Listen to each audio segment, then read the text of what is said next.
I want to ask the question whose answer will shape the next 20 years for nearly everyone reading this book. Who owns your AI? The question sounds dry. The answer is everything. By 2031, your AI knows you. Not in some general way. In the specific way that an entity who reads everything you write, hears everything you say, and watches the patterns of how you spend your days for 5 years comes to know a person.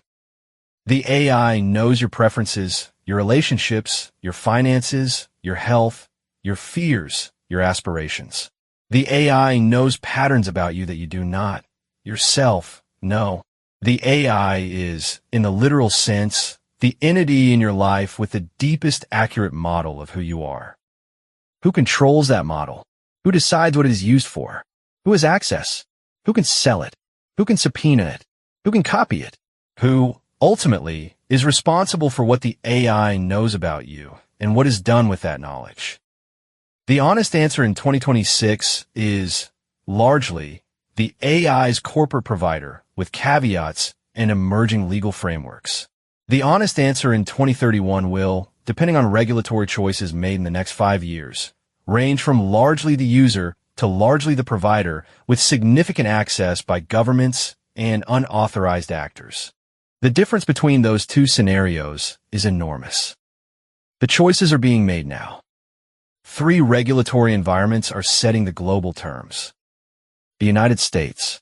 AI-mediated personal data is, with sectoral exceptions, essentially unregulated.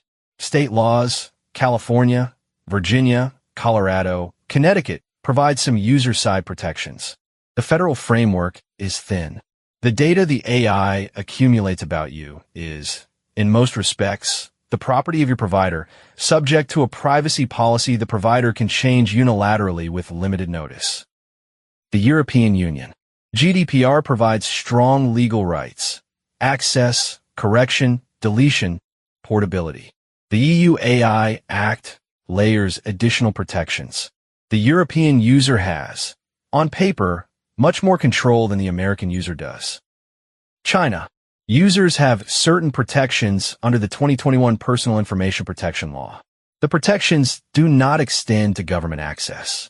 The Chinese ecosystem is structured very differently around who controls user models. These 3 frameworks will set the lived experience of AI for billions of people. I am rooting hard for the European framework.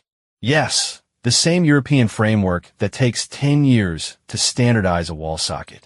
The same framework whose bureaucratic costs are the price of admission. That one. It gets the basic question, who owns your identity, closer to the right answer. Let me describe what good AI identity infrastructure looks like. Most people do not know to ask for it. 6 components. First, user-controlled keys. You, not the provider, hold the cryptographic keys that authorize access to your AI's memory of you. The provider stores the encrypted memory, but cannot read it without your key. Second, local processing. You have the option to run, on your own hardware, the inference and memory operations involving your most sensitive data. Third, transparent provenance. You can see on demand where every piece of the AI's knowledge of you came from. What conversation? What document? What inference? Fourth, portable identity. You can take the AI's model of you and export it in a standardized format to another provider without losing fidelity. This breaks the lock-ins starting to develop around AI memory. Fifth, audit logs. You can see on demand what queries have been made of your AI's knowledge of you, by whom, when, and for what purpose. Cryptographically secured against modification by the provider. Sixth, structural separation. By regulation, the provider holding your identity cannot use it for purposes other than your directly authorized uses. No targeting, no third-party sales, no model training without consent. These 6 together constitute what I will call user-sovereign AI identity. None of them are, in 2026, the default. Now, imagine the alternative. Provider-controlled AI identity. By 2031, a small number of major providers control the deepest models of nearly every digitally active person on Earth. They have, by virtue of this knowledge, enormous leverage. Economic. This is not, on its face, a tyranny.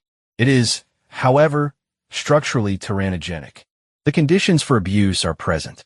The use of those conditions for abuse, in some fraction of cases, is inevitable. Bill writes, close your eyes for a moment. You are 75. The year is 2046. You have had a persistent AI for 20 years. The AI knows you better, in many specific respects, than your spouse does. Now imagine the company that runs your AI is acquired, or your provider goes bankrupt, or a hostile foreign power gains access to the database, or you have fallen out with the country your AI operates from, and the provider responds by limiting your access to your own AI. These are not hypothetical scenarios.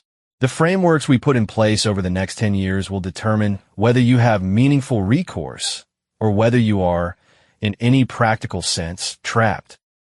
The choice is yours, partially, through your votes, your consumer behavior, your insistence on the right defaults, your willingness to support providers and policies that take user-sovereign AI identity seriously. Show up. Demand better.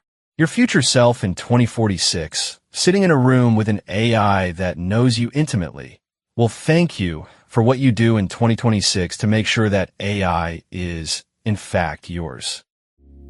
I was awake. She wears it